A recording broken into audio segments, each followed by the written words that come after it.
qualidade de construção e que fazem toda a diferença ter o conhecimento para repassar ao cliente no momento da reunião. Ainda os pontos mais importantes, que é a análise e aquisição, documentos necessários para iniciar a obra, regras para início de obra, custos por parte do cliente, papel do cliente durante a obra e papel da Embracon durante a obra, fase final da obra.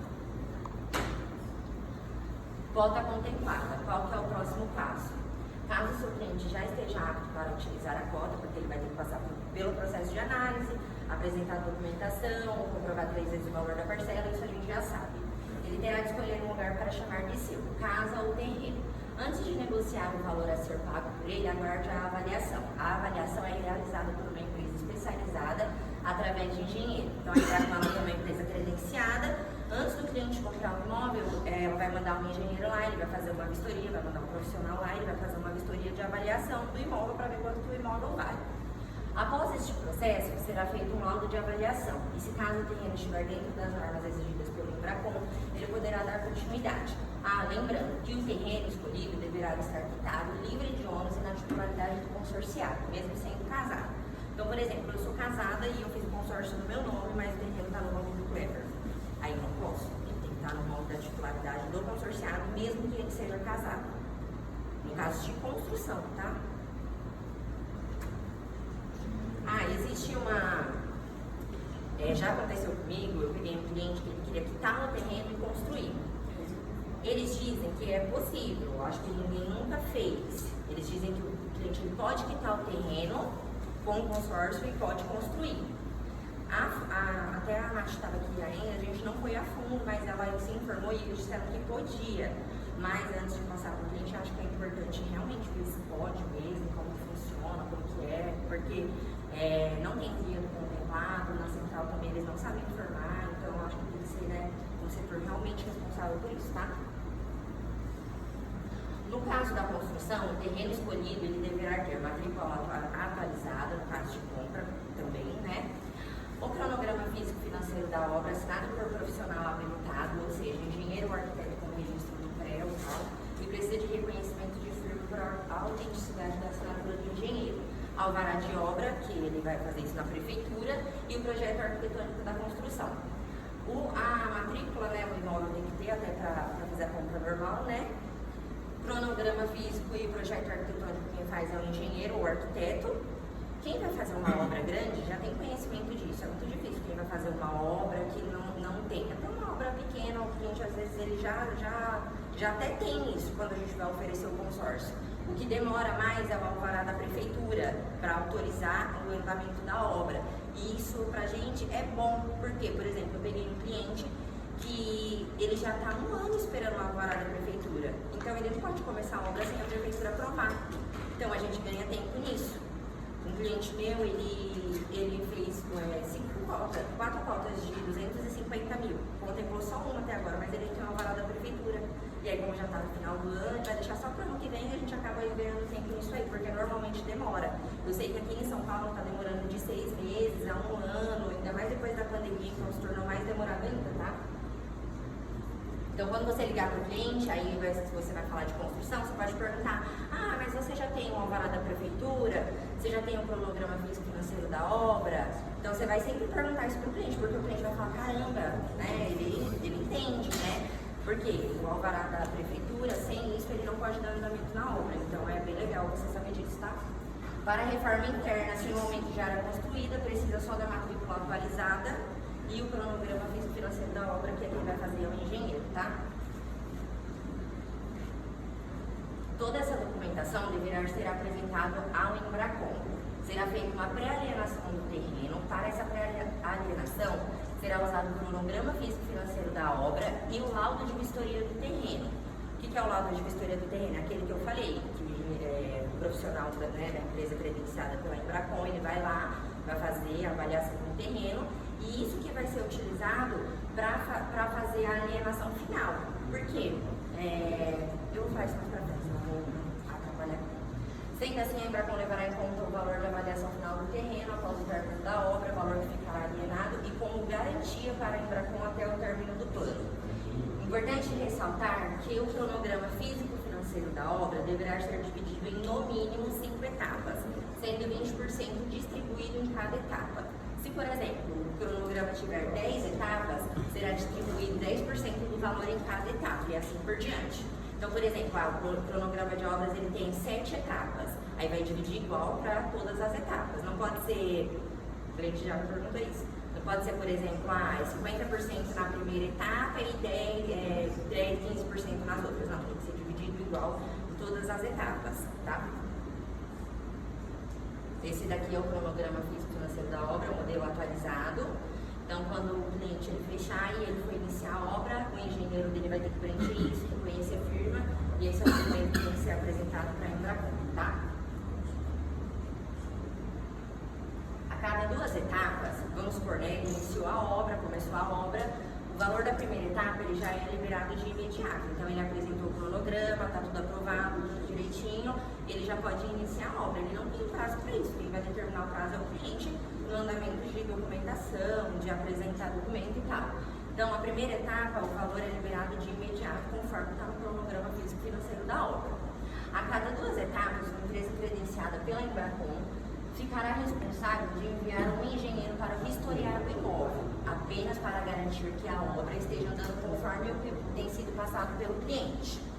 Essa vistoria é feita a cada 2 etapas e tem um custo por parte do cliente de R$ 580 em São Paulo e R$ 620 no interior. Pode ser descontado do próprio crédito. Então vamos supor, tem 5 etapas. Passou a primeira etapa, terminou a segunda etapa, a Embracon vai mandar um engenheiro lá para vistoriar a obra, para conferir se está sendo de acordo com o que está no cronograma, para conferir se o dinheiro está sendo injetado mesmo dentro da obra, para ter essa concordância com o que foi apresentado pelo cliente, tá? Essa vistoria ela tem um custo, então vamos supor que está dividido em 5 etapas, vão ser 2 vistorias, uma após o término da segunda e uma após o término da quarta. Pode ser descontado do próprio crédito, então se o cliente quiser que desconto do crédito, ele vai fazer uma carta, né, de um modelo, de uma autorização, ele preenche, manda para a Embracon e a Embracon ela desconta do crédito dele, tá? A partir da segunda etapa do cronograma, a antecipação do pagamento é feita mediante a entrega de declaração original do engenheiro arquiteto responsável pela obra, indicando a conclusão de cada etapa, mais 5 fotos de cada etapa concluída. Então, vamos supor, acabei a primeira etapa e aí eu quero já iniciar a segunda etapa. Tem um modelo também, né, padrão da Embracon, que o engenheiro ele vai preencher, informando que essa etapa foi concluída e ele precisa mandar mais 5 fotos de cada etapa. Ele vai enviar isso e aí a Embracon já libera o valor para a próxima etapa, tá? Se o cronograma estiver em 5 etapas, 20% do crédito é retido e liberado apenas depois de concluir a obra e tiver a averbação da construção na matrícula do imóvel, regularização dos documentos do imóvel. Então, ele concluiu a obra, ele vai fazer a averbação da construção na matrícula do imóvel, né? Quando a reforma for interna, sem ampliação, esses 20% são retidos, são liberados depois da nova avaliação do imóvel que irá confirmar o término da obra. Ou seja, se for tanto externa ou interna, os 20% fica retido no final. O cliente deverá desembolsar esse valor e será ressarcido após o término e a apresentação da documentação, que demonstra que a obra foi finalizada, tá? Alguma dúvida, gente? Até aqui. Gabi, só uma dúvida. Você falou assim do fundo, né? Isso. Se eu for para a terceira etapa, é a mesma coisa. Isso fica sempre no término de cada etapa, tá? Então, você falou que pode ser mais de 5 etapas, aí quem define isso é o engenheiro. é o engenheiro, isso. Quem vai determinar isso é o engenheiro. O engenheiro, a construtora. Se disser que são 10 etapas, Isso, não tem limite, só que não pode ser menos que 5 etapas, tá? Só que, por exemplo, isso o cliente vê como um problema. Não, porque a Embracon não tem um prazo. Uma etapa pode demorar uma semana, um mês. É só o engenheiro ele fazer o cronograma físico da obra do jeito que ele quer. a gente pode falar que a primeira etapa é 2 dias, 3 dias. Isso. Só que tem que ser em 5 etapas, entendeu? Não tem um prazo específico para cada etapa. Então isso não é um problema, isso é muito fácil de resolver. Não menos importante,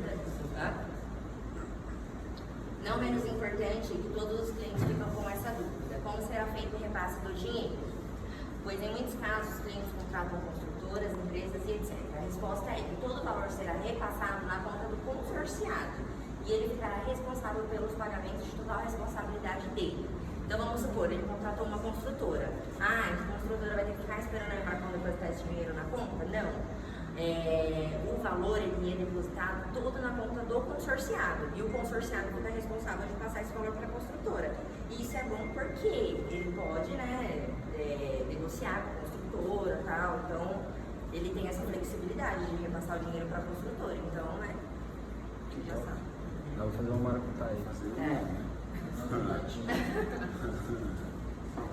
Mais uma observação importante. A Embracon não determina o prazo específico para o término da obra.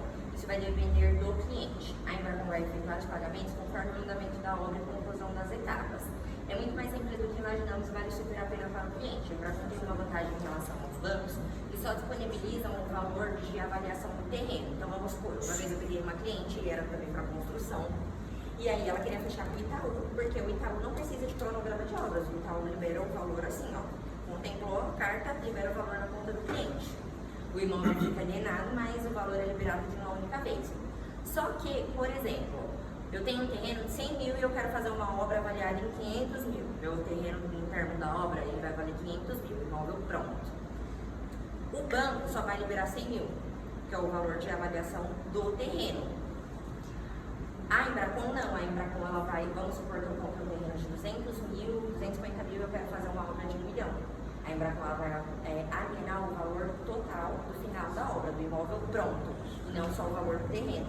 Então eu ganhei a cliente nisso, eu liguei lá no Itaú, me passei por uma cliente e perguntei, eu falei, não é possível. Não é possível que a Embracon vai liberar 500 mil na mão dela, sendo que ela vai deixar só um imóvel de 120 mil alienado e vai liberar de uma vez. Tem alguma coisa errada nisso. E ela falou, não, vou fechar com o Itaú, vou fechar com o Itaú. Aí eu liguei lá no Itaú, eu fiquei meia hora com o telefone, aí eu perguntei, tirei todas as dúvidas, e ela falou que o valor que eles liberam é o valor de avaliação do cliente. Então isso é perfeito, porque imagina, o cliente comprou um imóvel de 100, que é uma obra de 500, onde ele vai conseguir os outros 400. Então é ótimo pra gente isso, então é um diferencial do banco. Bom, obrigada. Exatamente. Alguma dúvida, gente? É muito básico, é muito simples, mas é super importante e faz toda a diferença a gente saber disso para passar para o cliente. Então é isso.